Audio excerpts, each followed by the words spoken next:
आप सभी को प्रभु यीशु मसीह के नाम में जय मसीह की एक और नई वीडियो में आप सभी का मैं स्वागत करता हूं।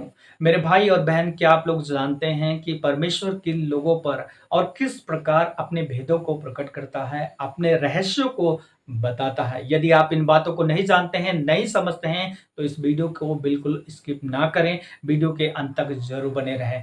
और यदि आप मेरे चैनल पे नए हैं तो चैनल को सब्सक्राइब कर लें, बेल बटन दबा लें ताकि आने वाली हर एक नई वीडियो सबसे पहले आप तक पहुंच सके। और यदि आप परमेश्वर में बढ़ने और उसके वचन को सीखने में रुचि रखते हैं, इंटरेस्ट रखते हैं, तो आप मेरे चैनल के साथ में बने रहिए। आइए हम आज की वीडियो शुरू करते हैं। यिर्मयाह नबी की पुस्तक 33 अध्याय 3 वचन में परमेश्वर का वचन इस प्रकार से कहता है, मुझसे प्रार्थना कर तो मैं तेरी सुनकर तुझे बड़ी बड़ी और कठिन बातें बताऊंगा जो तू अभी नहीं समझता है। इस वचन को मनन करने से पहले आइए हम भविष्यवक्ता यिर्मयाह के बारे में थोड़ा सा बात कर लेते हैं। भविष्यवक्ता यिर्मयाह की सेवकाई यहूदा और इसराइल पर थी। परमेश्वर यहूदा और इसराइल के लोगों से नाराज था क्योंकि ये लोग अपने परमेश्वर यहोवा को भूलने लगे थे।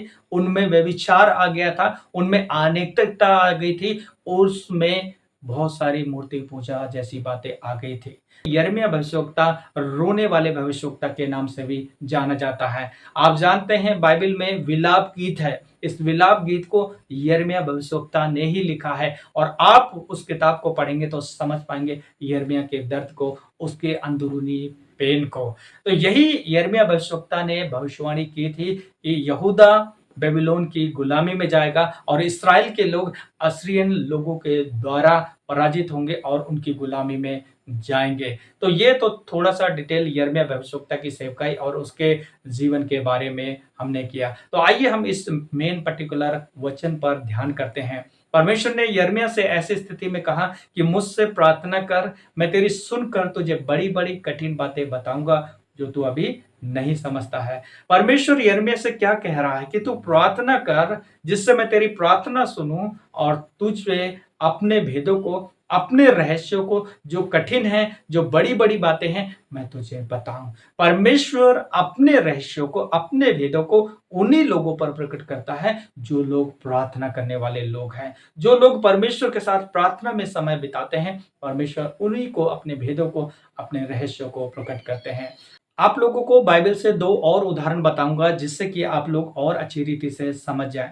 दानियेल की पुस्तक 2 अध्याय में राजा नबूकदनेस्सर स्वप्न देखता है और उस स्वप्न के कारण वो बेचैन था, परेशान था और अपने साम्राज्य के सभी पंडितों को, पुरोहितों को, जितने ज्ञानवान विद्वान लोग थे, उनसे कहा यदि आप लोग मेरे स्वप्न का और उसके अर्थ को बताएंगे तभी आप जीवित रहेंगे। और ये बात दानियेल को पता चलती है और दानियेल को बुलाया जाता है और दानियेल उससे राजा से समय को मांगता है। दानियेल परमेश्वर से प्रार्थना करता है और परमेश्वर नबूकदनेस्सर राजा के स्वप्न और उसके अर्थों को दानियेल पर प्रकट करता है और दानियेल नबूकदनेस्सर राजा के स्वप्न और उसके अर्थों को बताया। ये कैसे संभव हुआ? हम जानते हैं कि दानियेल दिन में 3 बार प्रार्थना करने वाला व्यक्ति था। दानियेल के जीवन में प्रार्थना करने की वजह से उसके जीवन में ये भेदों को और इन रहस्यों को प्रकट किया गया। तो क्लियर हम क्या अंडरस्टैंड करते हैं? परमेश्वर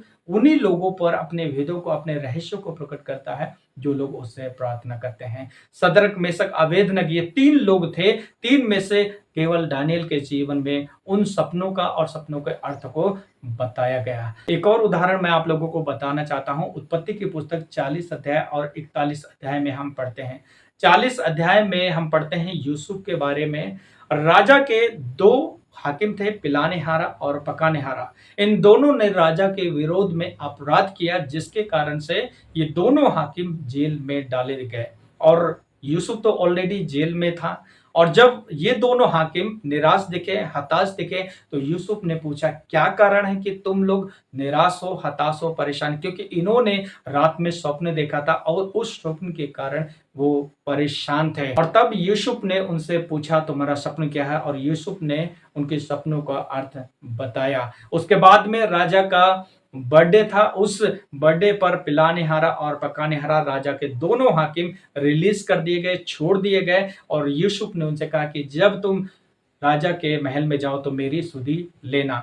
और जब हम 41 अध्याय में आते हैं तो मिस्र का राजा फिरौन भी स्वप्न देखता है और तब ये पकाने और पिलाने हर राजा को बोलते हैं कि यूसुफ नाम के व्यक्ति वो स्वप्न के अर्थ को बताता है और यूसुफ को फिरौन के पास लाया जाता है और फिरौन के सपनों का अर्थ यूसुफ बताता है। बाइबल ये भी कहती है कि यूसुफ धर्मी व्यक्ति था। मैं विश्वास करता हूं जब वो धर्मी व्यक्ति था, परमेश्वर का डर और भय मानने वाला व्यक्ति था, तो वो प्रार्थना करने वाला व्यक्ति भी होगा। उसके बारे में ऐसा तो नहीं लिखा है कि वो प्रार्थना करने वाला व्यक्ति था, लेकिन बाइबल साहब कहती है वो परमेश्वर का डर मानने वाला, भय मानने वाला व्यक्ति था। तो मेरा कॉन्शियस क्लियर है कि वो प्रार्थना करने वाला व्यक्ति होगा और यही कारण है, यही वजह है कि परमेश्वर ने यूसुफ पर भी सपनों का अर्थ बताया और सपनों को एक्सप्लेन करने के लिए शक्ति और सामर्थ्य दी। राजा के जो हाकिम थे उनका सपनों का अर्थ बताया और राजा के भी सपनों का अर्थ बताया। तो परमेश्वर उन्हीं लोगों पर अपने भेद प्रकट करता है जो लोग उससे प्रार्थना करते हैं,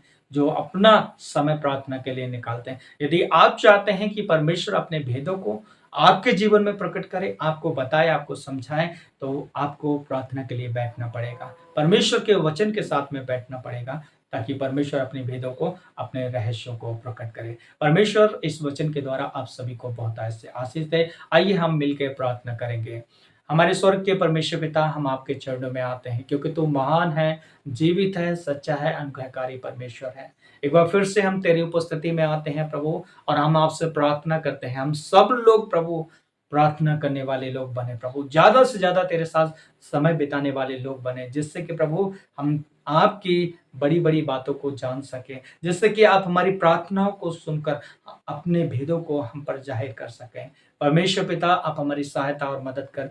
तेरे लोग प्रभु प्रार्थना करने वाले लोग हों। जितने लोग आज वीडियो देख रहे हैं प्रभु, इस वचन को सुन रहे हैं प्रभु जी, आपसे विनती है कि आप इन सबों के जीवनों को, इन सबों के हृदय को छू ले, ताकि परमेश्वर तेरे नाम की महिमा होने पाए। धन्यवाद करते हैं प्रभु सारी बातों के लिए, यीशु मसीह के नाम से मांगते हैं, आमीन आमीन। बने रहे हमारे चैनल के साथ। मिलेंगे अगले नए टॉपिक में, नए वीडियो में। परमेश्वर आप सभी को आशीष दे। जय मसीह की।